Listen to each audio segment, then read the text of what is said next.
Selamat sore, Abah, teman-teman Abah ya di Pusaka Klinik Pusaka. Pustaka apa pusaka? Pusaka. Selamat petang, teman-teman sahabat para subscriber Abah Yadi Klinik Pusaka. Sore ini saya main ke rumah Abah Yadi, salah satu tokoh yang sangat mengerti soal bahasa dan kebahasaan, budaya dan kebudayaan Banten. Mumpung lagi di sini, aku pengen nanya banyak banget tentang begitu banyak hal, tetapi yang namanya pertemuan terbatas oleh waktu, aku akan berbicara soal bahasa sastra Banten dan kemungkinan-kemungkinannya. Abah, dimulai dari satu pertanyaan. Ada orang ribut, tidak ada yang namanya sastra Cilegon, bahasa Jawa Cilegon, tidak ada sastra Serang, tidak ada Jawa Serang. Betul begitu? Kalau secara lokalitas, sistem keadministrasian karena diurus oleh administrasi pemerintahan daerah, maka itu harus, karena nomenklatur sesuai dengan daerahnya masing-masing. Harus itu artinya? Harus itu karena ketika pemerintah daerah tingkat kabupaten kota untuk melakukan satu kegiatan mempertahankan budaya, salah satunya bahasa, itu harus ada unsur lokalitasnya. Harus ada unsur lokalitasnya. Kenapa? Karena antar kabupaten kota, walaupun satu rumpun bahasa Jawa dialek Banten, ada dialek masing-masing kabupaten kota. Dari kabupaten kota ini ada juga dialek masing-masing, ciri khas antar kecamatan. Kecamatan? Ya, itu akan berbeda. Dari kecamatan nanti dari kecamatan diturunkan lagi tingkat kelurahan juga ada perbedaan sampai ke tingkat kampung. Artinya Abah mengatakan bahwa ya boleh saja membuat satu istilah bahasa Jawa Cilegon, bahasa kecamatan Cikesal, bahasa Jawa kampung Cibelut misal atau kampung Pontang, berarti boleh? Boleh. Karena itu ada karena gaya bahasanya, cara penyampaiannya beda. Antara makna, antara kosakata dan makna, setiap daerah juga beda pengucapan. Karena dari struktur guru dan muridnya berbeda, cara penyampaian. Ada juga karena bahasa hanya penutur lisan tanpa dipelajari lewat tulisan, sehingga makna itu setiap periode berbeda. Ketika ketemu dengan daerah lain dengan kosakata yang sama, ini akan ketemu dengan pengertian yang berbeda. Justru yang lahir nanti akan terjadi perdebatan. Dan itu sesuatu yang lumrah dalam bangunan bahasa karena sifatnya kan arbitrary suka lah ya. Artinya untuk hal ikhwal, mana klaim bahasa Cilegon, mana klaim bahasa kecamatan, ya boleh saja. Itu berarti dilihat dari sekup yang hendak dibatasi ya Bah ya. Secara geografis. Secara geografis. Karena untuk mempermudah ketika melakukan kajian itu lebih mempermudah untuk mengetahui satu kamar, bukan kamar besarnya rumah bahasa Jawa Banten, ada satu kamar khusus. Ketahuan di kamar itu ada apa aja, menggambarkannya.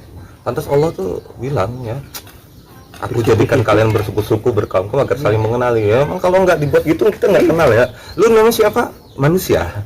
Hei, gue manusia tanpa nama dan nggak mungkin kenal. Abang lagi orang mana? Rois orang mana? Tanpa itu kita nggak bisa saling kenal, tidak bisa spesifik.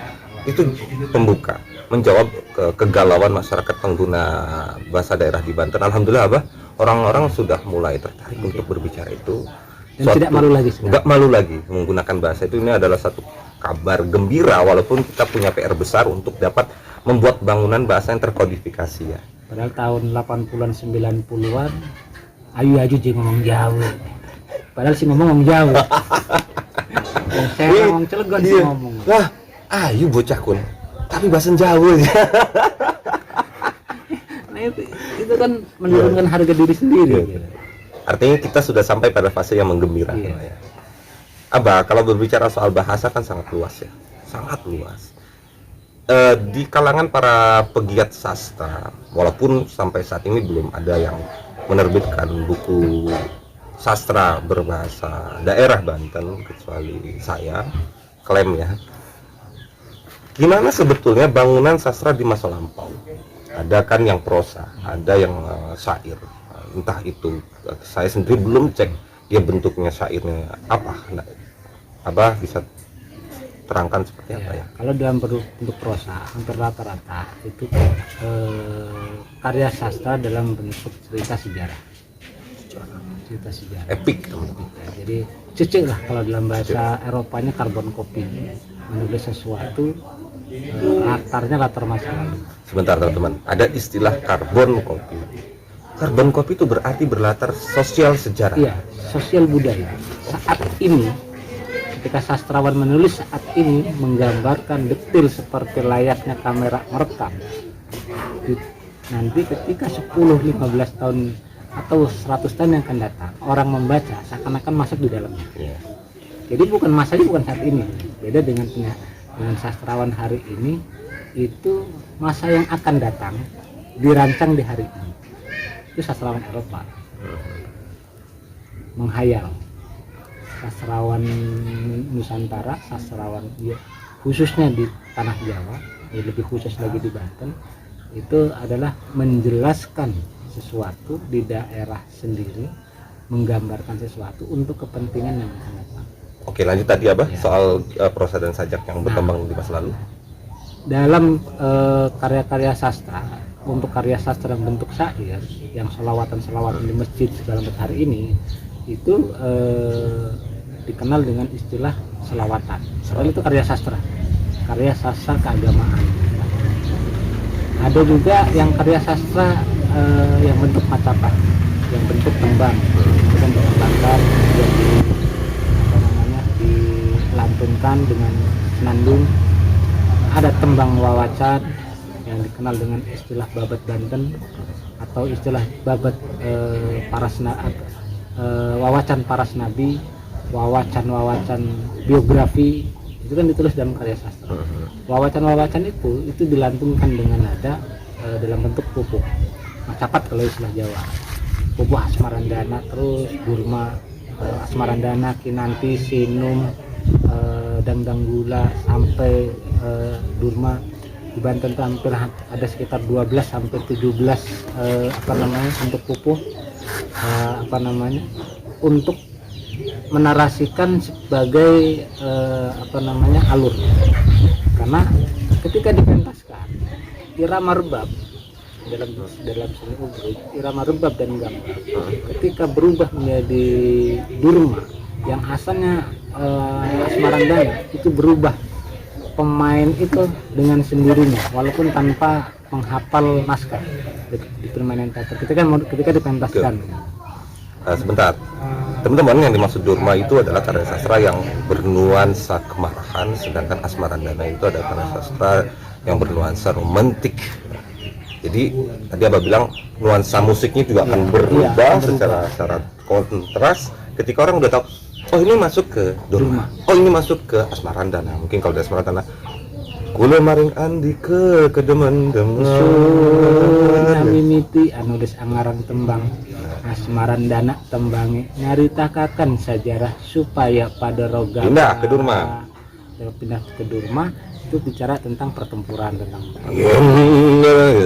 ya biasa yang dipakai di wayang golek, wayang orang, atau di pertunjukan drama-drama tradisional. Tapi semua yang Abah katakan itu masih sangat asing di tengah masyarakat kita pengguna bahasa, khususnya umumnya bagi masyarakat Banten. Kenapa asing? Karena masyarakat sekarang sajiannya, edukasinya itu tidak sampai ke sana, meninggalkan langkah demi selangkah tapi pasti. meninggalkan selangkah demi selangkah tapi pasti, seperti meninggalkan kenangan mantan. Iya. Nah, sehingga inilah yang kemudian orang menganggap bahwa peristiwa-peristiwa masa lalu, tradisi kebudayaan yang pernah hidup di masa lalu tidak memiliki arti. Padahal di dalamnya itu ada banyak pesan moral yang harus diungkapkan hari ini sebagai kekuatan jati diri daerah. Mungkin agar teman-teman bisa lebih dalam lagi, kalau pesan moral mungkin mereka pikir ya gue tahu lah, wong kadang stand up komedi yang nggak lucu saja ada pesan moral. Dari karya itu ada pengetahuan tradisional, ada banyak hal ya Pak. Ada banyak hal. Contoh kita bicara tentang penulisan. Sekarang mungkin orang kebingungan, bagaimana sih cara menulis bahasa ditulis dan bahasa diucapkan itu beda. Selama ini masyarakat Banten nutur jati bahasa Sunda ataupun bahasa Jawa di Banten itu fasih berbahasa. Tapi ketika dituangkan dalam sebuah tulisan itu masih menggunakan bahasa ucapan, Lisanan. ya, bahasa lisan ya. Dituangkan dalam sebuah tulisan, sehingga yang terjadi orang membaca jadi emosi. Kenapa? Karena kerangka tulisan tidak menentukan kata sifat, kata-kata segala macam, ciri-ciri sifatnya seperti apa, itu seperti apa. Ya karena orang Kerangka teorinya yang jadi. ngeliat di teks di WhatsApp ngomong, orang seakan-akan sedang berbicara langsung. Iya. Padahal Yang membaca dalam posisi pikiran apa, sehingga interpretasi ketika membaca itu berbeda ketika orang langsung tutur. oke, itu yang bentuknya adalah persajakan, ya. Bentuknya adalah syair, nadom dan sebagainya. Bagaimana prosanya, Bah? Kalau prosa itu biasa menulis langsung bercerita, bercerita dengan susunan kalimat yang mudah dipahami. Kalaupun tidak banyak menggunakan kata-kata yang ini kayak di permajasan yang lebat gitu ya. Ya, bercerita dengan alunan, tapi tetap konstruksi sistematika untuk kata tempat, kata benda, kata segala macamnya Detailnya ada, ya. detail. Kalau dilihat dari pengertian sajak atau dari bahasa Arab sajak itu adalah bangunan nada yang sangat indah, termasuk dalam Quran pun termasuk di wilayah persajak ya. Di sini ada nggak permainan nada yang dalam prosa, Bah? Ada permainan nada. Aku tadi sempat baca dan nama Ratu Bagus apa dengan nyi siapa, itu menarik juga. Tapi bahasanya pegon ya, teman-teman. Ada nada yang indah ya. Ada nada yang indah, ungkapan-ungkapan yang indah. Ungkapan kemarahan itu seperti apa ketika marah seorang tokoh, itu ada. Ketika penulisannya pun berbeda. Sultan tadi sempat Abah bicara bahwa Sultan dalam satu teks mengatakan bahwa jangankan non muslim kepada manusia pun, sesama manusia pun itu tidak boleh saling membunuh. Dan itu dalam satu teks prosa itu diungkapkan sebagai suatu kemarahan. Kemarahan ke Lurah Astra Susila yang telah membantai orang di wilayah Tangerang. Jadi teman-teman, ini prosa di masa lampau ternyata permainan saja ya, permainan rima, permainan bunyi, permainan bahasa yang indah juga berlaku. Abah sangat berlaku. Abah baca nggak itu yang model gitu di novel-novel prosa zaman sekarang? Nggak ada. Kenapa? Ya kan karena mereka menghayalan biasa gitu. Tidak mempersiapkan konstruksinya, konstruksi bangunan besar. Tujuan penulis ini untuk apa? Tanpa berniat untuk mengatakan ini lebih buruk atau lebih baik ya. Aku pengen Abah melihat, mengkomparasi bahasa prosa hari ini dengan bahasa prosa masa lampau. Mana yang lebih memiliki keindahan? Kalau keindahan itu kan tergantung. Kalau sekarang melihat flower, kalau sekarang ya mau indah mau enggak, followernya banyak tuh indah lah ya. Iya itu kan akhirnya viral macam. Kalau sekarang, kalau dulu itu bicaranya bukan ketika karya hari ini tidak diterima oleh masyarakat, 5, 10 tahun, 100 tahun akan datang baru bisa diterima. Ini kebalikan zaman sekarang ya? Kebalikan zaman sekarang itu biarkan tenar dulu. Tenar habis. Makanya ketika besar langsung tumbang. Ya. Kalau bahasanya, Pak, keindahan bahasanya, tuturannya, feelingnya, penokohan. Kalau ngelihat dari beberapa catatan manuskrip kuno untuk karena ada kelasnya di situ. Ada kelas sebagai penulis yang ditulis oleh orang-orang pemerintahan. Dia akan lebih melihat kosakata itu betul-betul terstruktur dengan baik. Hati-hati sekali. Pengambilan diksi juga sangat hati-hati. Ketika itu ada penulis yang mendengar dari diksi itu kemudian ditulis ulang, dia hanya ingatnya cerita nadanya ini ya saya ketemunya saat saya ada tulisan ulang di naskah yang apa namanya cerita yang sama, makanya di satu cerita itu ada banyak perbedaan kosakata yang berubah. Dari manuskrip tertua tahun 1686 ke 1715 terus sampai ke 1900 itu beda. Alurnya, kosakatanya, diksinya, pemilihan itu berubah disesuaikan dengan kebutuhan bahasa yang berkembang saat itu. Nah sekarang juga sama, ketika orang sebagian masyarakat mengklaim diri sebagai penutur jati, sebagai segala macam, ketika dihadirkan dengan sumber-sumber yang penutur yang lain, daerah lain, kok beda? Itu bukan Banten, kok beda? Yes. Ini karena bahasa dianggap, padahal dalam manuskrip semuanya ada kata-kata itu. Cuman wilayah ini senangnya menggunakan diksi ini, wilayah ini senangnya menggunakan diksi. Dan secara familiar dia diterima, diturunkan terus menerus yang mana gitu ya Pak ya. Tadi Abah bilang saja diksi ini teman-teman, ini ada satu hal yang sering sekali orang salah memahami diksi itu Pak. Orang mikir diksi itu mana nih kata yang indah, padahal diksi itu adalah mana kata yang tepat dalam satu bangunan kalimat. Iya. Nah orang dulu ternyata lebih ngerti apa itu diksi Pak ya. Sekarang kita lihat dari tematiknya Pak, dari isinya. Kalau tadi kita bicara bahasanya secara umum ya, isinya sendiri tadi Abah sempat menyinggung, isinya tuh ya sosiokultural, sosiokeagamaan, memoir ya. Abah beberapa momen saya dengar ya karya sastra dulu tuh kenapa abadi ya, karena mereka berbicara tentang suatu realitas yang dibangun melalui bangunan sastra yang menghadirkan tokoh-tokoh yang tidak real tapi berdasarkan sesuatu yang real, di-create untuk disampaikan kepada semesta zaman itu, zaman masa depannya. Sementara hari ini itu orang-orang menciptakan khayalan-khayalan yang tegak mendasar.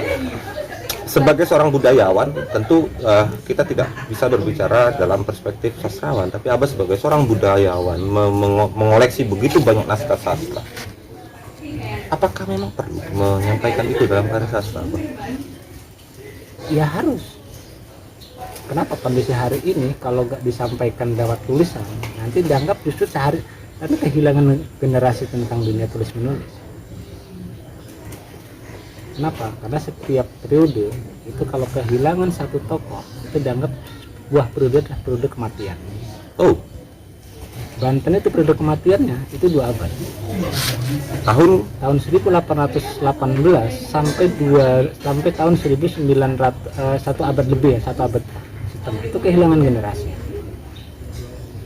Karena tak tercatat. Bukan karena enggak tercatat, orang sudah tidak lagi mencatat, orang sudah tidak lagi menulis. Ketika orang menulis hanya untuk kebutuhan pribadi, bukan lagi untuk kebutuhan masyarakat. Oh, aku pedih, luka. Bodoh amat di lagi depan lagi ada pembunuhan, di depan belakang lagi ada kebakaran. Pokoknya aku pedih, luka, sunyi, sakit. Dan sampai hari ini, Sampai hari ini. posisi kayak gitu sampai hari ini. Ya. Tapi Dan itu bukan hanya di kalangan masyarakat biasa, sampai di kalangan pejabatnya pun masih intelektual yang membicarakan dirinya sendiri banyak. banyak. Ini penting, Abah. Ini penting. Ya, ini penting. Orang hidup itu seperti apa? Orang hidup kan untuk kebersamaan, membangun skema budaya, membangun skema struktur kemasyarakatan itu biar aman, stabil, baik secara ekonomi, alam segala macam. Nah orang sekarang ketika bicara orang sastra hanya diutak-atiknya sastra, tidak pernah utak-atik tentang alam dan sekitarnya. Apalagi berbicara budaya. Iya, apalagi berbicara tentang astrologinya. Orang dulu nulis itu semuanya. Jadi makanya kenapa dikenal ada istilah sastrawan. Kalau kita kembali ke teks yang betul-betul arti visual dari sastra itu sas dan tra. Sastra itu adalah seorang tokoh yang belajar untuk mempertahankan keilmuan genealogi sanadnya. Sebentar. Sebetulnya apa yang Abah sampaikan ini itu sebetulnya definisinya sekarang. Tapi di lapangan orang berpikir yang nulis puisi, nulis cerpen, novel itu sastrawan. Padahal yang disebut sastrawan itu adalah ilmuwannya. dia menguasai segala hal tentang kesusastraan. Oke Abah, ini Makanya artinya sanad dikenal ilmuwan dengan- masih nyambung lah ya gitu. Artinya dikenal sebagai ada sandi sastra dan sandi maya. Yes. Ya, sandi maya pengumpul berita, pengumpul informasi. Masuk ke satu lembaga yang namanya sandi sastra, yang menulis, dia yang merangkai kalimat itu supaya indah, mudah dipahami, mudah dimengerti untuk langsungan hidup. Ya. Ini pentingnya ya Bang ya. Pentingnya kita tuh berbicara keilmuan tuh ada sanad keilmuannya ya, biar tetap nyambung. Abah tadi bicara begini, aku bicara yang tadi, ternyata masih sama. Tetapi di luar sana orang berpikir sastrawan adalah penulis puisi, penulis karya sastra, walaupun dalam pengertian tertentu nggak ngerti sastra. Aku kan penulis, aku sastrawan, nggak semudah itu. Orang penutur bahasa Jawa di Banten berpikir dia adalah expert bahasa, padahal berbeda sama sekali. Abah, kalau soal bagaimana melanggamkan, aku kan sering lihat lomba baca puisi Jawa Banten, entah di Serang, entah di Cilegon, atau bahkan yang aku adakan sendiri. Itu banyak sekali yang missnya tuh hule maring antike. Saya pikir, come on, ini adalah satu bangunan bahasa, di dalamnya mestinya ada nada, dan tadi sempat disinggung gitu, Burma, Asmarantana dan sebagainya. Ada nggak sih rujukan nadanya, Bang? Kita nggak punya Kalau rujukan nada untuk Asmarandana segala macam, ada menggunakan pelog dan juga ada menggunakan Selain rujukannya dua itu aja, sumber maupun Jawa, Sunda sama, rujukannya dua itu. Tangga nada yang dipakai untuk rujuk. Kenapa? Karena itu simbol. Tangga nada itu simbol. Simbol untuk mempertahankan budaya. Orang dulu sudah menyiapkan itu, menyiapkan strukturnya. Nah, ketika simbol itu berubah hari ini karena perkembangan zaman dengan bentuk kriteria jenis sastranya juga berbeda dan karena pengetahuan itu terus berbeda. menganut sastra Eropa. Karena penganutnya kan menganut sastra Eropa Iya, kan. benar. Menganut sastra Eropa. Ketika mau dibacakan dalam langgam Jawa, langgam daerah, bukan langgam Jawa, langgam daerah dimanapun, bukan hanya di Banten. Baik Melayu, Jawa, apa ya? Dimanapun, ini akan berubah. Kenapa? Karena strukturnya struktur Eropa, menggunakan latar, menggunakan media bahasa lokal. Yes. Sementara bahasa terdahulunya sudah menyiapkan struktur. Kenapa struktur ini nggak ditarik sebagai pengetahuan tradisional kita sebagai bagaimana cara menulis sastra, bagaimana cara, dan itu dimasukkan kembali edukasinya, digandeng dengan apa namanya gaya tulisan Eropa. Nah, sama sebenarnya, cuman dari pola tradisi kita yang berbeda kemudian dirubah ke aksara apa namanya, dari aksara Eropa, gaya Eropa segala macam. Ujung-ujung ingin melakukan sebuah perubahan dan mengangkat kembali budaya lokal dengan struktur Eropa. Ya, salah rumah, salah cara masuk. Salah kamar, salah rumah. Ini di rumah nggak diterima juga. Ya pelaksakan aja, bukannya tambah rapi tambah cakap-cakap. Kita ada menjadi satu kelompok keluarga dalam satu rumah, tapi masing-masing merasa ini asing sekali, ini asing sekali, ini asing sekali, tapi kita tetap ada di rumah itu. Yang sekarang terjadi kan itu. Oke, para subscriber Abah Yadi Klinik Pusaka, banyak hal sebetulnya yang ingin kami bincangkan, tetapi saya tahu sebuah obrolan tidak bisa terlalu panjang karena waktu para pendengar juga tidak terlalu panjang.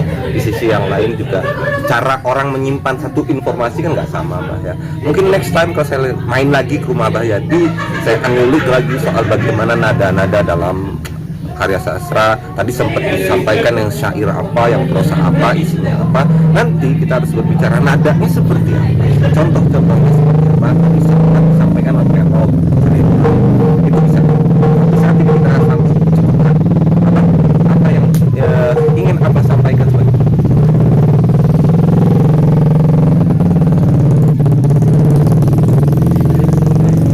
Tradisi